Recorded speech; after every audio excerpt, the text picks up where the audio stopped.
श्री 1008 धर्मनाथ रत्नमयी 30-24 दिगंबर जैन मंदिर गोपाल नगर में आचार्य श्री 108 धर्मानंद सागर जी महाराज एवं आचार्य श्री 108 पार्श्व सेन सागर जी महाराज के मंगल आशीर्वाद से बड़े ही हर्षोल्लास के साथ दिनांक 31 अगस्त दिन शनिवार को आचार्य श्री 108 ज्ञानभूषण जी महाराज रत्नाकर सत्संग के मंगल सानिध्य में भव्यातिभव्य महामस्तकाभिषेक एवं शांति धारा का आयोजन किया गया, जिसमें शांति धारा के प्रथम कलश की बोली श्रीमान दीपेश जैन, प्रियंका जैन, भाविका जैन सेक्टर 15 ने प्राप्त किया एवं विधिनायक भगवान का प्रथम अभिषेक एवं शांति धारा का सौभाग्य श्रीमान उत्तम चंद जैन सेक्टर 4 ने प्राप्त किया। शांति धारा कर्ता पुण्यार्जक परिवार श्री मुकेश जैन परिवार, श्री अमित जैन परिवार, श्री अतिन जैन परिवार, श्री मनोज जैन परिवार, श्री सचिन जैन परिवार, ऐशना जैन के जन्मदिन पर श्री अमित जैन परिवार, श्रीमान दीपेश जैन परिवार, श्री दीपक जैन परिवार, श्री रोहित जैन परिवार, श्री आशीष जैन परिवार, श्री कमल जैन परिवार, श्री अरिंजय जैन परिवार, श्री निर्मल सेठी अमित सेठी परिवार, श्री सुबोध जैन आदि जैन परिवार, श्री हितेश जैन पूर्णचंद जैन परिवार, श्री अनुराग जैन मानव जैन परिवार, श्री हिमांशु जैन परिवार, श्री देवेंद्र जैन परिवार, श्री आदित्य जैन परिवार, श्री महेश जैन जियतेंद्र जैन परिवार, श्री पवन जैन परिवार, श्री रविंद्र जैन सचिन जैन परिवार, श्री सुशील जैन कार्तिक जैन परिवार, श्री मुकुटराज जैन परिवार, श्री तुषार जैन परिवार, श्री निपुण जैन सक्षम जैन परिवार, श्री अंकित जैन परिवार सेक्टर 76, श्री अर्पित जैन वंदित जैन परिवार, श्री विपिन जैन परिवार, पंडित श्री संतोष जैन परिवार, पंडित श्री बसंत जैन परिवार, श्री संदीप जैन परिवार, प्रधान जी बड़ा मंदिर, श्री राकेश जैन परिवार, श्री राजेश जैन हिमांशु जैन परिवार, श्री रमेश जैन परिवार।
तेरी वंदना है बार बार मोक्ष मार्ग सर्व जीवों को दर्शाया है हितोपदेशी वीतरागी कहलाए तुम इसलिए शीश मैंने अपना झुकाया है चरण पखारो नाथ जोड़ी गान गाओ तेरा चरण पखारो नाथ जोड़ी गान गाओ तेरा शांति आनंद तेरे चरणों में पाया है आया हो शरण तेरी प्रार्थना है यही मेरी आया हो शरण तेरी प्रार्थना है यही मेरी सिद्धि गति पाओ अब यही भाव आया है सिद्धि गति पाओ अब यही भाव आया है सिद्धि गति पाओ अब यही भाव आया है गुरु भगवान मेरे मंदिर तीर्थराज मेरे गुरु भगवान मेरे मंदिर तीर्थराज मेरे गुरु पद कमल में वंदना हजार है मेरी धड़कन और श्वास में गुरु बसे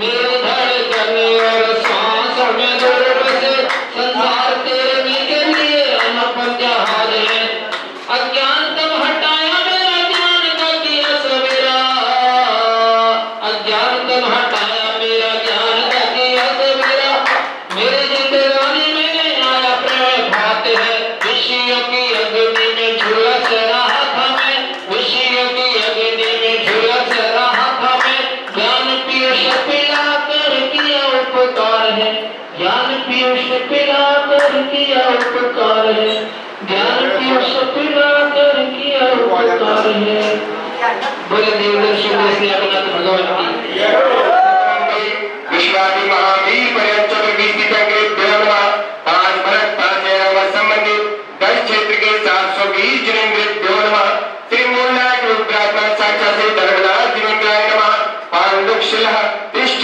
तिष्ठ जगोति सर्वज्ञरत्न क्रीडाक्षर दूसरांगिं प्रस्फुटितात्मल मुक्तिमपि प्रकृष्टे भक्त्या जलजं पितुं बहुधा विसिञ्चे ओम ह्रीं क्लीं क्लीं ऐं हं बं बं बं बं बं हं चं चं चं जलनिष्ठप्राणि स्वाहा ओम भविष्यत् वर्तमान के 720 जिनेन्द्र देवनमा उष्णप्राणि स्वाहा देवम् आद्यनमस्ति जम्मू देवचित्रे आर्य गंगाधार देशे हरियाणा प्रांते रुद्रांचल अंतर्गत गोपाल नगर नाम नगरे श्री कृष्ण ऋषि के श्री धर्मनाथ मूलनाथं श्यामक सर्वनम शरणम छायादम जलादि अभिषेकम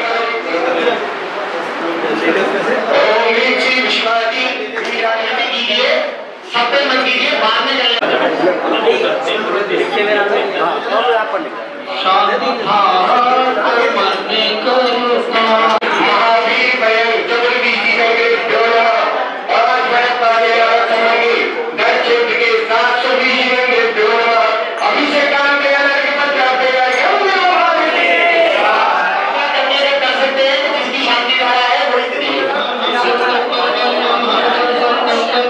के देवना पांच भरत पांच एवं संबंधित 10 क्षेत्र के 720 जिनेन्द्र देवनमा अभिषेकान के अलग पत्र आपका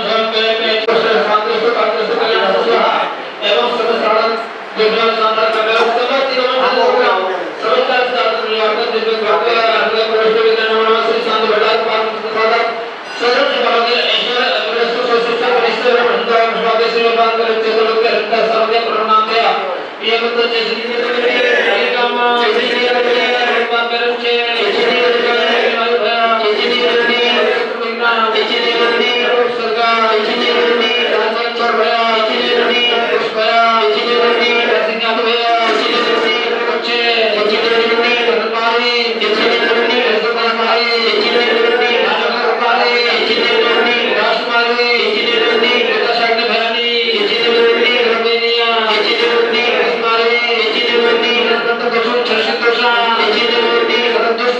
वही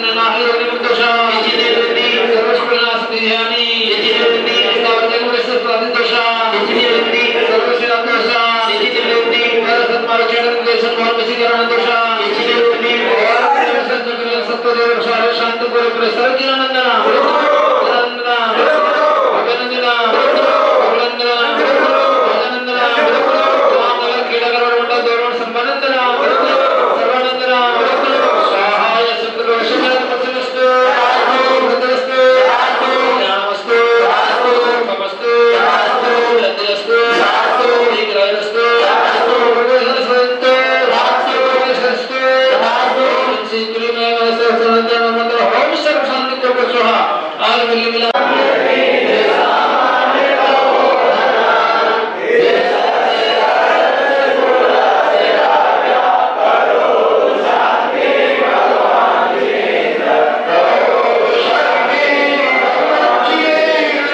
शांतिधारा मंत्रेण अभिषेक करोमि शांतिधारा करोमि अनर्घ्य पत्रार्थयार्घ्यं निर्वपामि।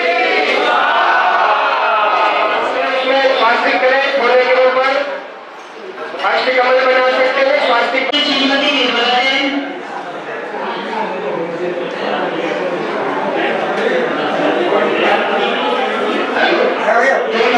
जिनका भावनांतर नाम था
शांति सागर की धर्मभूषण जी का साक्षात ब्रह्मन ज्ञान भूषण जी मुनिंद्राय नमः। अक्षय पद प्राप्ति अच्युतानंद निर्वपामि। सारे सर्वे के से आए हर लो पीड़ा मेरी गुरुवर चरणों में शीश झुकाए। अक्षत लेकर के श्री मैं पुष्प लेकर अनिल जी जैन मनोज जी जैन शांति सागर जी धर्मभूषण जी साक्षात विराजमान ज्ञान भूषण जी मुनिंद्राय नमः। काम बाण विपंसनाय पुष्पम निर्वपामि। शांति सागर जी धर्मभूषण जी साक्षात विराजमान श्री ज्ञान भूषण जी मुनिंद्राय चुरारोग विनाशाय नैवेद्यम निर्वपामि। दिव्य श्री ज्ञानचंद जी जैन ओम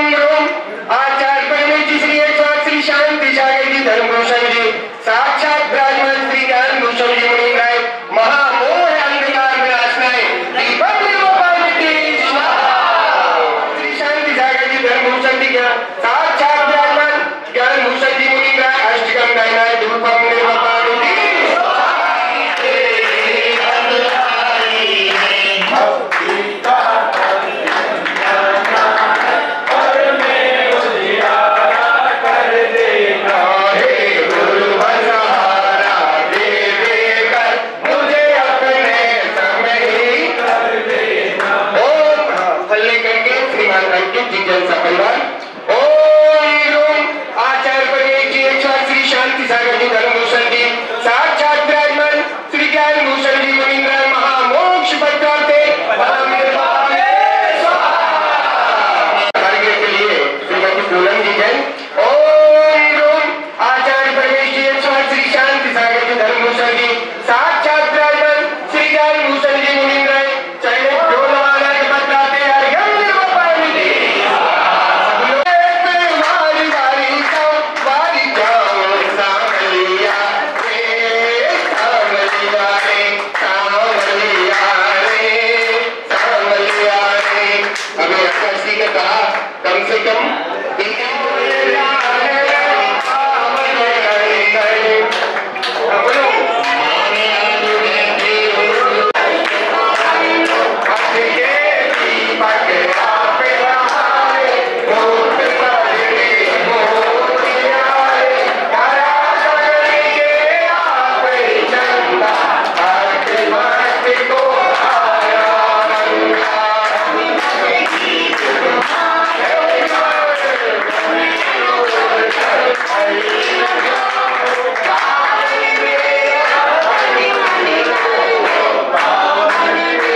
कम से कम करके तो तुम्हें तो पसीना नहीं आता है, तुम्हें बहुत फ्रेश भी करना पड़ता है, गंदगी हो जाती है रात में मुंह के अंदर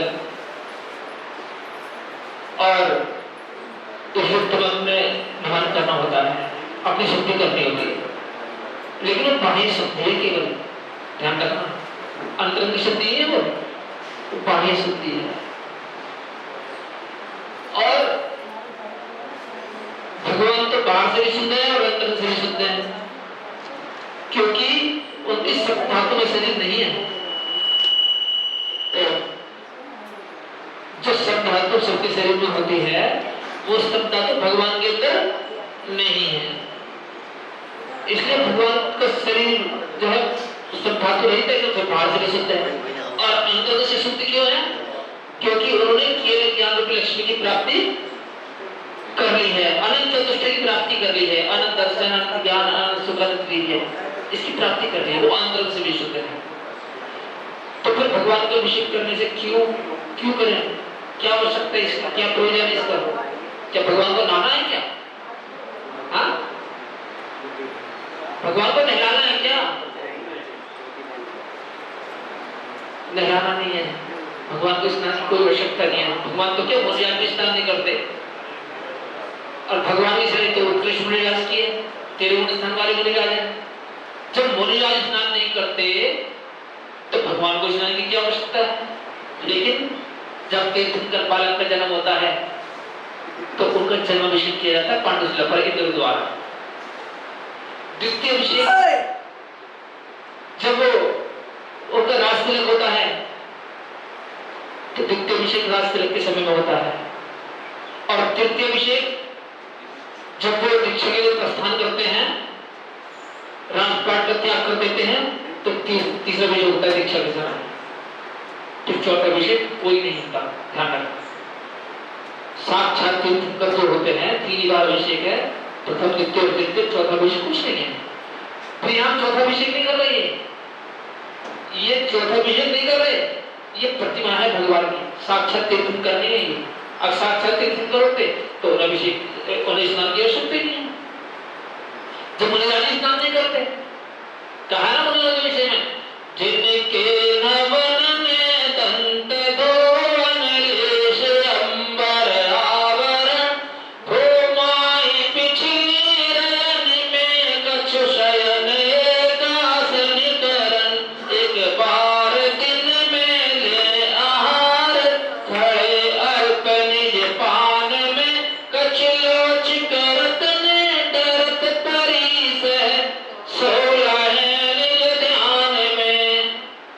बंधु जिनके न मानने दर्द तो जिन्हें स्नान की कोई सत्य नहीं है।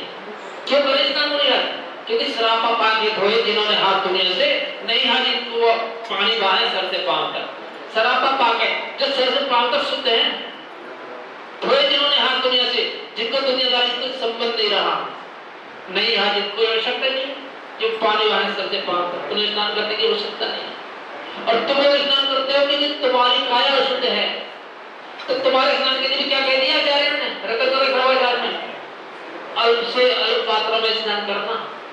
छुल्लक के 5 वर्ष होते हैं, छुल्लिका के 5 वर्ष होते हैं, आड़ियों के 5 वर्ष होते हैं, तो उन्हें कितना पानी लेके आपको तो शुद्धि का 5 किलो, हाँ 5 किलो, 10 किलो, आधे किलो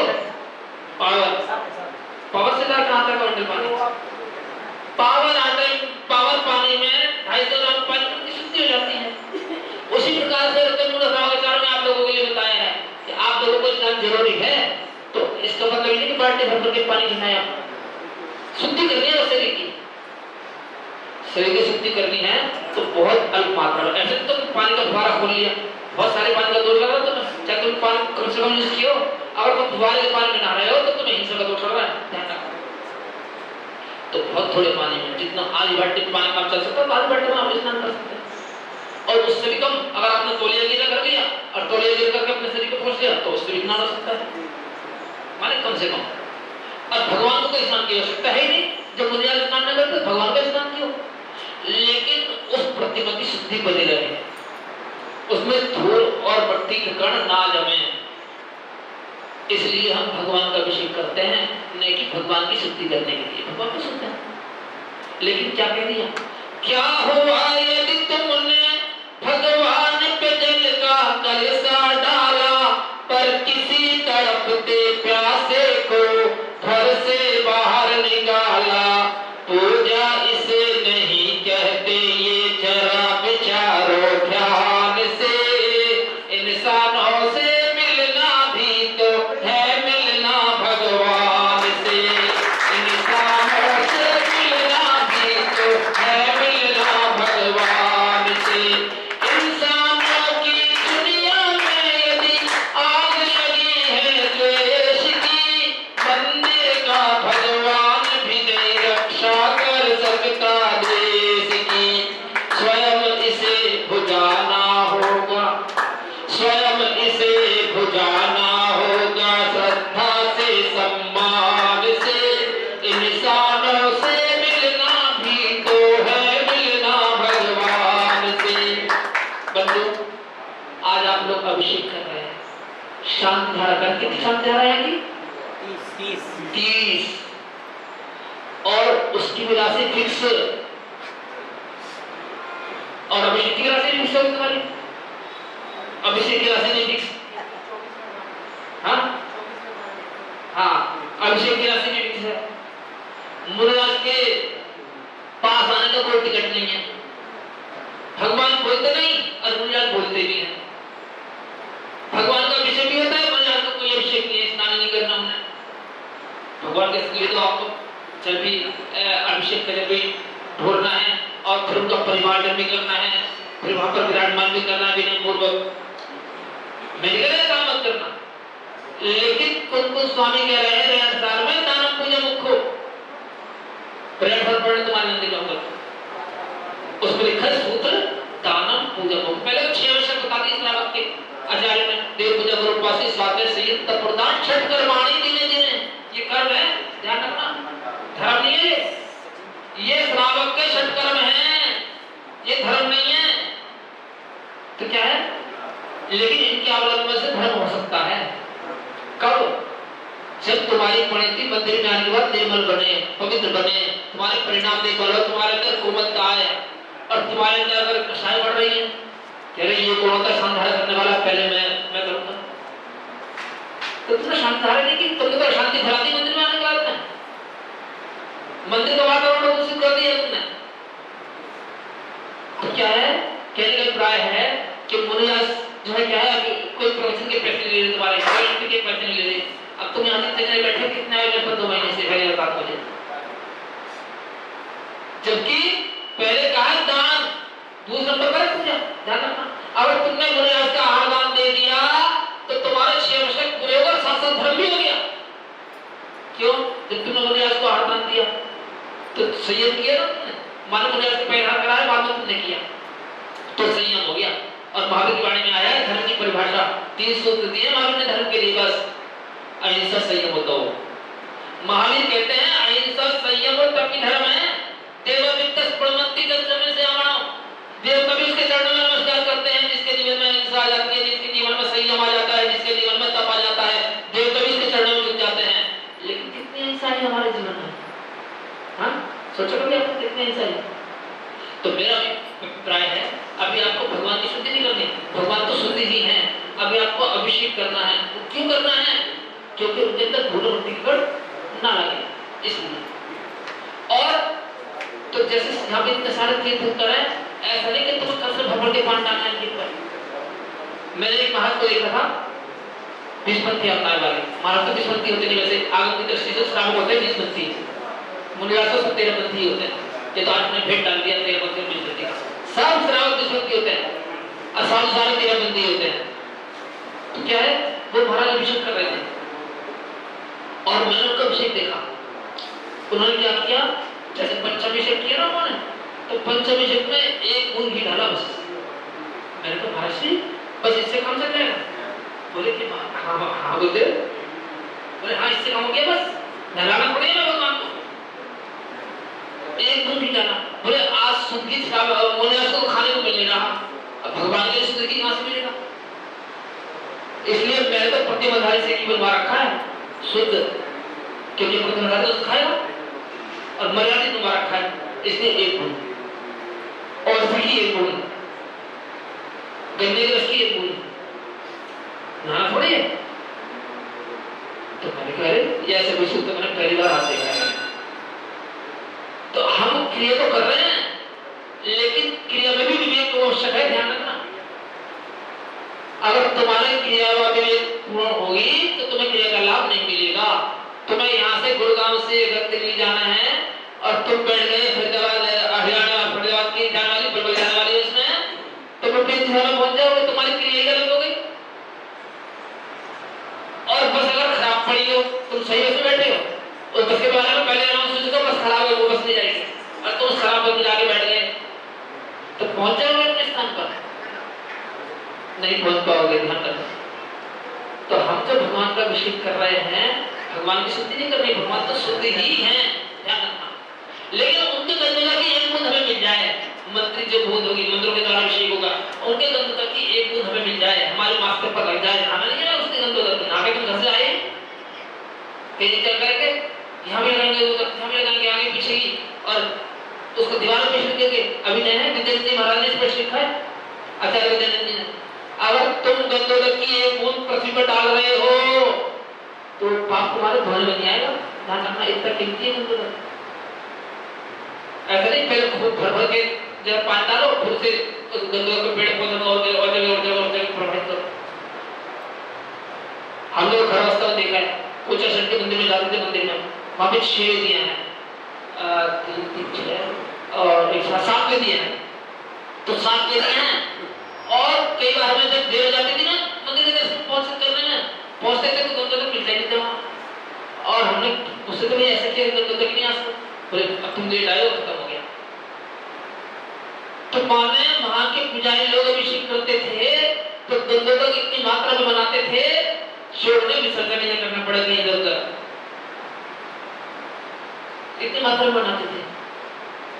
कुछ ऐसा बड़ा मंदिर देखा, छोटा मंदिर देखा, वहां हमने ऐसी स्थिति देखी। आज तो मनमानी चल रही है, जनता पार्टी का राज, कुछ भी करो सर।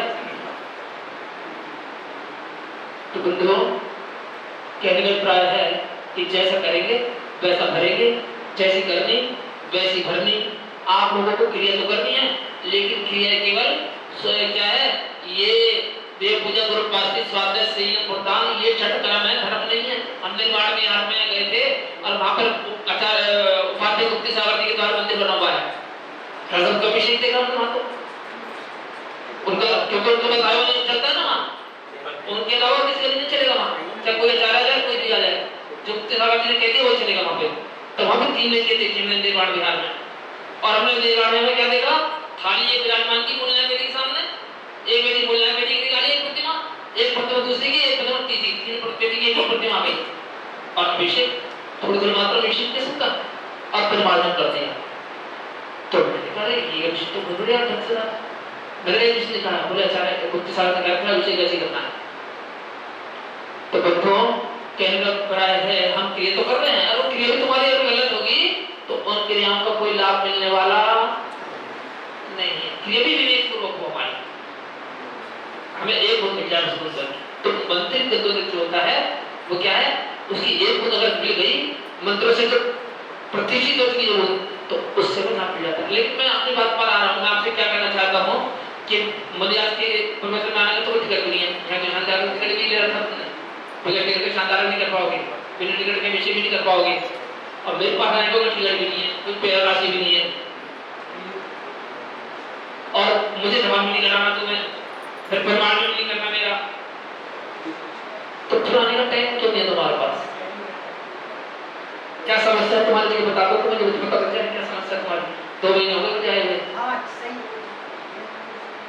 अगर कोई समस्या है तो उसका तो समाधान हो सकता है, और तुम आने नहीं चाहो तो उसका तो कोई डाल नहीं आओगे तो मेरा तो कोई नुकसान नहीं है, अगर आओगे तो लाभ भी तुम्हारा ही है, ध्यान रखो। तो मेरा कहने का प्रयास है, कल 1 और 2 तारीख की गोष्ठी है, वहां पे 17 विद्वान 18 विद्वान आ रहे हैं बाहर से, और अलग अलग विद्वान सब अलग अलग विषय पर बोलेंगे। जो ग्रंथ तुम 1 साल में पढ़ोगे वो ग्रंथ तुम 1 घंटे में समझा देंगे, आध घंटे में समझा देंगे, निचोड़ उसका सत्य सार। तो इसलिए आपको वहां पर जितने यहाँ पर उपस्थित हैं, क्योंकि मैं एक छोटी बात कह रहा हूँ, जैसे एक पिता के 2 बेटे थे, और एक बेटा तो पिताजी को प्रणाम करता था बताना सुबह उठ करके 6 दिन भी करता था, लेकिन उनके नहीं मानता था, करता था अपनी मनमानी, और दूसरा बेटा वो उनके पाँव भी छूता था और उनकी आज्ञा का पालन करता था। एक दिन पिताजी ने बेटे का बेटा 1 गिलास पानी पिलाते, बेटा कहता हाँ पापा पिलाया, दोबारा कहा पिताजी ने बेटा 1 गिलास पानी पिलाते, कहता हाँ पापा पिलाया, तीसरी बार कहा पिताजी ने बेटा 1 गिलास पानी पिलाते, वो कहता हाँ मैं पहले थोड़ी मैंने सुन लिया, लेकिन पानी लेकर के नहीं आया। दूसरा बेटा स्कूल से आया, बस्ता उतारता है, पिताजी ने उससे कहा बेटा 1 गिलास पानी पिलाते, बोले हाँ पिताजी पिलाया, और तुरंत बस्ता रखते तुरंत पानी लेकर पिला करके पिताजी के सामने हाजिर हो गया। तो कौन सा बेटा लाया और कौन सा ना लाया? लाया कौन सा हुआ? जिन्हें पिताजी के आज्ञा का पालन किया। तो परमपिता परमात्मा हमारे सामने बैठे हुए हैं, 3 का भगवान, 3 लोग के नाम, तो जो इनके आज्ञा मानता है तो लायक तो वही है, और जो इनके आज्ञा नहीं माने वो ना लायक, सीधी बात है। तो अब ये तो बोलेंगे नहीं कुछ भी, बोलते ही कौन है? तो बोलते कौन है? दिगंबर हो गया। और क्या बोलते हैं? जो इनकी वाणी में तो बता रहे हैं आप लोगों को, जो इनका आदेश जो इनका निर्देश है वही तो बता रहे हैं आप लोगों को। अगर आप सुनने के लिए तैयार नहीं हो या आपके पास समय का अभाव है तो समझ ले तो उनकी बात नहीं सुन रहे हो, अब बात नहीं सुन रहे तो केवल ये नहलाने से तुम्हारी पूर्ति नहीं होने वाली। कुछ भी नहलाना तो है, अभिषेक तो करना है, लेकिन इन्होंने क्या कहा वो भी सुनने का प्रयास करना है। चाहे आप हफ्ते में 1 बार आओ, 1 बार अपनी हाजिरी दो, 1 बार सुनो। कौन कौन आएगा हफ्ते में 1 बार मेरे पास? कौन कौन आएगा? हाँ तो मैं से कौन आएगा? तेरे सामने से जरूर आएगा तो बहुत अच्छी बात है, जल्दी आए मैं की बात कर रहा हूँ। तो कम से कम हफ्ते में 1 बार हाजिरी देना चाहिए। 8 दिन का प्रवचन होता है वहाँ पे, जो है बेटे प्रवचन बहुत चल रहा है, रोजाना खत्म कर भाव की क्लास चल रही है वहाँ पे 8 दिनों, उसमें थोड़ा प्रवचन भी होता है। और जब फिर 30 से 6 डाला की क्लास चल रही है उसमें 6 डाला पर चर्चा होती है, प्रवचन होता है, सभा होती है, और रोजाना रविवार को केवल प्रवचन होता है 8 दिनों में। तो आप लोगों को जैसे समय के बोलता हो आप आइए, नालायक मत बनिए, लायक वाले बच्चों को अपना नाम लिखवाइए, और नालायक बनिए, हमें तो कोई उसका नुकसान है नहीं, नुकसान तुम्हारा ही होगा। तो